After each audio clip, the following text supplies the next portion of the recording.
Hello, Calaveras County. Welcome to Tammy's Window on Calaveras. No, I'm not Tammy Beilstein. I'm Mike Taylor, your host for today. We're going to wish Tammy a happy anniversary. She'll be with you next time. Now, folks, you know, on Mondays through certain parts of the year, there's that guy who yells at you on TV and says, "Are you ready for some football?" Well, today you've got to be ready for some history, because we're going to dive into the history of Copperopolis with our guest, Rich Lundeen. Rich, welcome. Thank you very much. You bet.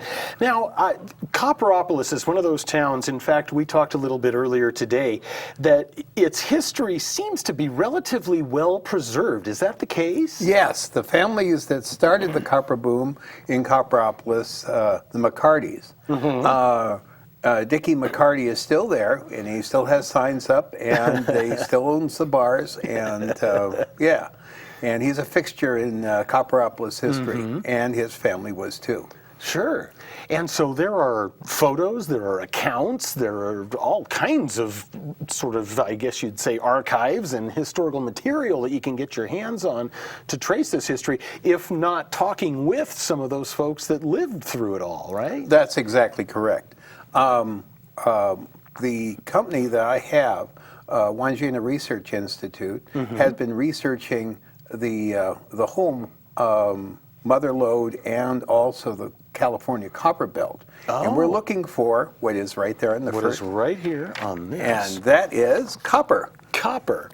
And that's a high-grade piece of copper that's very similar to what Tom McCarty, Dickie's great-grandfather, found when he was first poking around the hills just there north of Copperopolis. Okay, and does it just lay around on the surface, or is it something you have to dig for and find a vein, kind of like gold? Or? Well, Tom was an itinerant vegetable peddler, and in the wintertime, he was a prospector, but he made most of his money from selling vegetables to the miners. I see. As we see in many cases, the miners paid goodly sums for fresh vegetables and feed, and the Madam Felix mining district, of which Copperopolis is named for, or is in, that's what he was doing.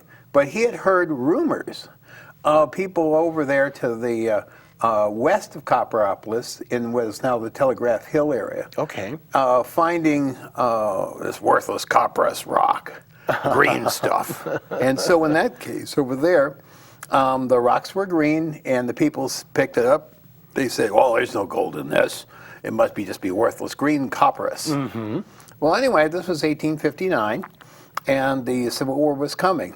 And Tom McCarty, who's the next, we'll see him next. Our next slide. There's Tom right there. Tom. In his more prosperous days, when he wasn't out there selling vegetables. And he had gone up into the hills, and he had seen some of this, some what they call gossan, or red-colored rocks. That are, he had seen some stuff like this over in Nevada. I see. And he said, "Well, that might have some value to it." Well, his timing was exactly correct, because then when he came back down to where it is just on the north side of Copperopolis now, just about where the bar is, he found some outcrops of this rusty-colored material. And an itinerant mining engineer came into town, and he said, "Oh, this is high-grade copper ore." Well, that was the beginning of things. And then what happened then is essentially a story. They staked some claims. The mining engineer went away. He sold his claim, his portion of the claim, for a few bucks. But in most cases of the original discoveries of major deposits, the people that actually discover something don't really make out very well. Okay. Can we see the next one? Well, where we're talking about is here, Copperopolis, and this belt here in green, this is the belt of rocks that extend all the way from Butte County in the north, all the way down here to Merced County in the south. And this is a belt of rocks that has this sort of mineralization. And it was never thought to be very important except for copper, lead, and zinc. And it wasn't gold. It wasn't sexy. And copper was about 6 cents a pound, and lead and zinc were 2 and 3 cents a pound. And that's Okay. when silver dollar was a silver dollar. Mm-hmm.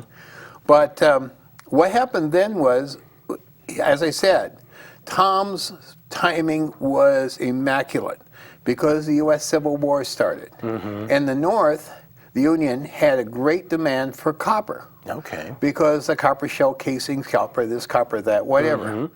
And the next slide, please, or next picture. All of a sudden, people came out, and a lady by the name of Madame Felix, mm-hmm. Who was the name the Madame Felix Mining District was named after, and that's her monument there. That's her, yes. Okay. And this is a typical boarding house, somewhat similar to what her boarding house was. Okay. And she made more money off of selling victuals to the miners that had come back disgruntled from the mining industry, from the gold fields, fields in the late 1850s. And but anyways, they started to look around, and there were gold diggings all through the area, and they were really poor gold diggings. But they would find this rusty-looking material, and sometime they would do assays on it, and it would assay out good for copper. Well, as a result of this, after Tom found the outcrops there just about where the bar is, there was a rush to the area. And the boarding houses, post offices, and various other things went into place, and the population swelled. The next one, please. And they even brought in steam tractors to haul the ore, quote unquote, ore all the way over to the coast, and they shipped it around the Horn to Swansea, England, and also to New York to be processed. Okay. But what happened then was this. They found that though the ore itself was about 3 to 5% copper, they couldn't process it with the mills and the facilities they had here. They had to ship it out because it was a type of ore called chalcopyrite. And chalcopyrite is an iron sulfide ore, and it's not like with the gold, you just pick it up in the stream bottom, and then you can pay for it. But you have to convert that into something that can produce copper. Okay. Well, anyway, the boom lasted for quite some time during the Civil War, but lots of speculators got involved and during the period of 1862 to 1867, as we'll see by the next slide. You had mills going in, tramways going in, all kinds of, because it was highly promoted. And the promoters would be gilling people back east saying they were going to make a ton of money off of this stuff. And no one realized with the end of the Civil War that there would be a downfall in the price of copper because the Union was willing to pay a premium for copper. And at this time, you had a situation in which this whole belt from up north all the way down south here, all these mines here, you had over 20,000 inhabitants out there looking for this rusty green material here, this copper oxide, and all trying to make a living of it to take advantage of the Union's demand for copper. I see. Well, an interesting fact of it was this. The Union wasn't the only one that was looking for copper. Okay. Senator Gwynn, who had the Gwynn mine north of here, was a Southern sympathizer. And he had been planted in California in the 1840s to bring California into the Union as a slave state. Oh, okay. And when the Civil War erupted, it was all well planned that the copper, lead, zinc from the California deposits could be shipped via Mexico to the Confederacy. Well, It took a while until about 1863 in order for this infrastructure at the Gwynn mine, and he acquired some other sources of copper in the area, to get things settled out so they were ready to ship.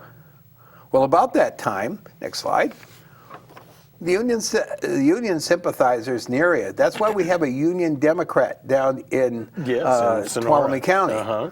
They got a surplus cannon, and they decided that they were going to inform the Confederate sympathizers at the Gwynn mine that they weren't going to take a pound of that to the Confederacy. I'll be darned. And since there were more Union sympathizers than there were Confederate ones, everybody sort of backed off. And then Senator Gwynn decided that he didn't want to go to jail as a traitor because the habeas corpus had been suspended during the Civil War, and he went down to Mexico to sit the war out. I see.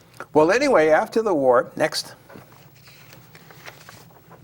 we had development of copper-bearing lodes, blooms with mines, mills, and smelters. This is a photograph of Tom Henry's property, and this area up here is almost solid mine workings, and there were 2 smelters here and here. Oh, man. And you can still go out to Tom Henry, and if you give him a call down in Copperopolis, he'll open the gate up and he'll let you go out on his property. Okay. You got to be careful, though. He has a long-range shooting range, and you don't want to be in the middle of when he's shooting at 1,000 yards. You'll be on the wrong end of the copper. That's right. But anyway, next, in the 1870s and later on, all the way up to World War II, there was a revival of copper mining, and California produced a lot of copper. And it was competing with some other deposits in Arizona and New Mexico and Montana. Okay. Its grade of the copper mineralization was not as high as these, and the veins were kind of thin and peaked out. Okay. And it was hard material to process. That they had mills here, and they did have 2 smelters, as I mentioned. But then, what happened was, next, we had a whole bunch of miners and prospectors came into the area, and they decided to settle in the town and give it some substance. Well, the town burnt down twice, and only brick structures and a few old bars that were sort of saved by the heroic efforts of the miners stayed. And one of those, I'll point that out, and one of the denizens of the old miners was this gentleman right here. That was Black Bart. Oh my gosh. So I'll be darned. Then the mines worked intermittently all the way up to World War II. Then a very sad thing happened. The miners were drafted and went off to war, and the government had a program that they wouldn't allow mining operations gasoline allocations. Oh, I heard something about that. Public Law 206. Okay. And as a result, the mines had to shut down. Well, they didn't have any miners, and they didn't have any gas to operate the mines, and so everything just sat. The sad thing that happened was this. 1943, 1944, the U.S. was really needing a lot of scrap metal to build its aircraft carriers, cruisers, etc. Sure. You know, all that. And so there were these tremendous scrap drives that went out through the United States. So the mining equipment, which had been acquired from the 1880s all the way up to the 1940s, and was in good shape, but just had to sit because it was so heavy. Yeah. They were all taken away. Oh my gosh. So when the miners came back in 1946, 1947, they found 2 things. One, the mines were full of water. Oh. And number 2, the equipment was either underwater or it was gone. Gone. My gosh. And there was no compensation from the government because veterans groups, Boy Scouts, anybody, scrap dealers, whoever wanted it, took the material out, and that was just fine. Wow. But anyway, the bottom line is this. That was the death knell of copper mining here in Copperopolis. Okay. An outfit later on came in, and they wanted to buy domestic copper, only domestic copper, and that was Southwire. Okay. And Southwire came in, and they developed the last mine in the area, the Keystone Mine. And they got 400 tons of ore out of it after spending $20 million. And then the head of the company, the family, it was a family-owned company, died. And the kids said, and I will be sued about this, that it was no use getting copper at a higher cost here in California when they could import it from Peru. And so that was pretty much off it. it went. And the Southwire operation is now, you can't even tell it was ever there. My gosh, okay. But if you go out on the dumps and go ring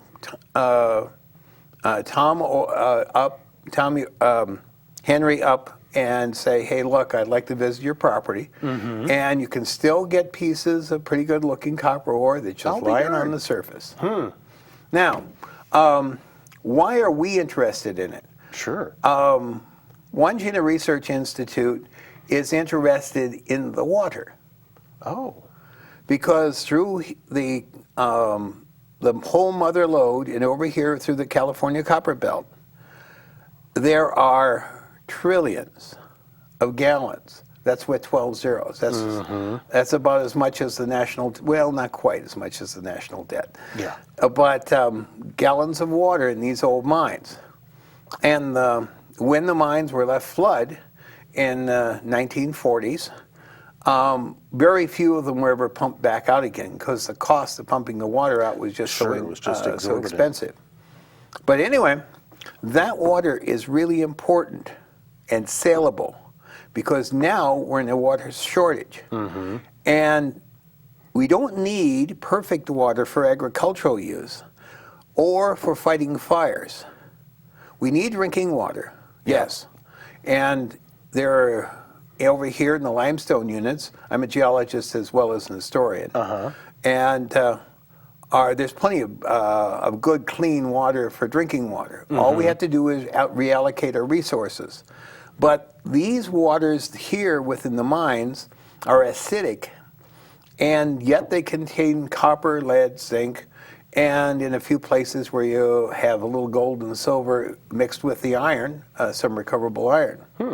We have north of town here, or north of Copperopolis, the Royal Mountain King mine. It has 650 million gallons of water in the open pit. Oh my gosh, I didn't realize that. Right. Okay. And Wandjina Research Institute, my organization, was contacted by a group under contract to Calaveras County Irrigation District to see whether that water could be used.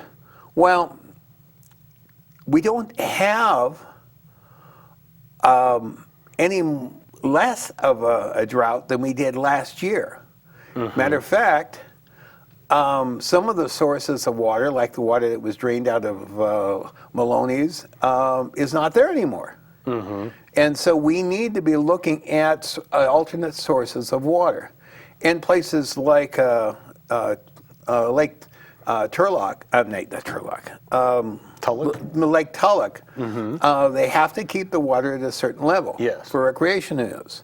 So really these mine waters, if we pump the water out with solar power, using big solar panels, and pump the water out, and then recover the metals from them, then the water can be used again for agricultural or fire protection services. And so there is, in a typical 1,000-gallon quantity of water, about 85 cents worth of metals in it. And so if it's easy to get out... I was going to say, is it relatively easy to filter out? Well, you don't really even have to do that. We all went to school, and we took acidic water that had copper in it. It was kind of greenish in color. And we were able to take an iron nail and put it in the water, and through a natural process, the nail becomes coated with copper, and that's called cement copper. And that's Okay. an environmentally friendly way to do things. And as long as the water is very acidic, pH of 4 is usually ideal. That's way you can get the copper out and clean up the water at the same time. And so the water can just be flowing, forgive my sort of basic way of putting it, but a bed of nails, you flow the water over or through that? Well, what it is, they use metal scrap, ferrous metal scrap. I see. And they have in a concrete line with a rubber lined tanks. Mm-hmm. And the scrap is just there. Mm-hmm. The water flows over the top of it, and that's all it does. And what we have devised for a project in over there in Tuolumne County at the Confidence Mine is there's a second stage because we have high lead quantities. I see. That you would pass the water then across a similar concrete and rubber lined tank area, and you'd have Epsom salts or lime oxide. Okay. Essentially the waste from the lime mining operation over there at Blue Mountain Minerals.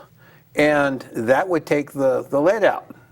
And because the Water Quality Board says that you can't take water out of a mine and then return it to the mine unless you return it to it in a better state than it came out. Oh, I see. Okay. Okay. Another thing is this, that you can very easily, with the old Pelton wheel technology, you can generate the solar power to power the system to pump the water out during the daytime. But at nighttime, what you can then do is you can drop the water back into the mine cleaner and have recovered the metals, and you can run it through a Pelton wheel and generate power at night. Generate power that way. That's right. Okay. So, and then if we need, like I live up in Confidence in Tuolumne County, if we need the stored water for fire protection, we've got it. Okay. And it doesn't matter what metals are in the water to put out the fire. Sure. And fire doesn't care. Fire doesn't care. But anyway, that's what we do. I'm a professional geologist and a registered professional archaeologist, and Wangina Research Institute has this project, and we're writing a history of the area where we live, that the Confidence Mine over in outside of Twainhart, and yeah, that's what we do. Okay. Now, the copper in Copperopolis, I mean, obviously, that's where we got the name for the town. As people moved in that, how big did the town actually get? About 20,000. Really? Okay. Yeah. Well, if you look at some old maps in the 1860s, there were 14 different camps, of which nothing is left of those camps. Sure. And they all, in aggregate, they had about that population. Okay. But it was very short-lived. And when the union stopped buying or giving a price support for the copper, and later on, when various booms and busts in the metals industry occurred, people moved on. But the one group that was there all the time were the people that were raising livestock and forage and fruits and vegetables on the land. And these are the people that are the backbone of the community of Copperopolis. Sure. And a lot of them, like you say, are still there. There are several families that have been in that town. You run across those names when you're reading these early histories. It's really fascinating. Right. And it has now become a nice place to retire, i.e. Lake Tulloch. Yep. And even though it's 100 plus degrees in Lake Tulloch today, and I wouldn't care to live there, but the people that are there just love the lake. Oh, sure. Yeah. Well, and like you say, the level stays up. Right. I mean, until some more waterfalls and New Maloney's, it doesn't end up drained. But Tulloch is just a beautiful, I'll call it a little lake, but it's one of those very popular kind of water sports destination sort of lakes too. So. Right, and it's not well known, but underneath at the bottom of the lake, there was a small town by the name of Tulloch, hence the name. Really? Okay. Yeah. Now I hadn't heard that. So Well, that's where the name comes from. Okay. Tulloch's diggings. And but when you dig into the history of an area, my training is in historical archaeology as well as geology, and we have to we have to be trained to interview people, and we don't dig up artifacts or whatever. We find the information we want to from in old trunks and letters and You this kind sort of of mine the information, so from to the speak. people and from what they got. Oh, I'll be darned. Okay. So that family treasure trove is very valuable to somebody like you who's looking for those dates and details from places like this. Right. And when someone wants to do something in an area, be they a reclamation project or a golf course or this or that, you always have to have this sort of work done. Yes. And we have some very good people in the area, Julie Costello being one of them, that can know where to find these documents. The and people with the information, so to speak. well, right. Yeah, Yeah. I've learned that too in my years in the county. It's, as they say in many industries, it's all in who you know. And in this case, it's in who you know who knows who knows. That's correct. And That's that is something else. an incredibly valuable resource. You bet. But one of the things about it is the people that really do know and have the documents are passing on. Yes, they are. They are. And these documents get sold by their heirs at yard sales. Or they don't know what it is, and it looks like a box of junk. And they throw it out. And they just throw it out. Right. So that these boxes are worth picking through. And if you're not going to do it yourself, get it to somebody like you, right? Who knows what they're looking for. Well, the Calaveras County Historical Society is amazing. It really is, yes. And if they give the information to the Historical Society, even though it's not extremely well funded, it will go to the effort to go through this information and catalog They it. will. And there's I gave a good sized portion of this talk to the Historical Society back in April. Oh, great. And I was surprised at the roughly 100 people were in attendance, and they were all volunteers. All volunteers. Yep. Yeah. And they appreciate that history, as we do here. And we've run out of time. This went very quickly, Oh, Rich. well, thank you very much for your Thank you time. very much. Rich Lundeen, thank you for joining us on Tammy's Window on Calaveras. Ladies and gentlemen, I'm Mike Taylor. Catch Tammy next time. Thanks for joining us.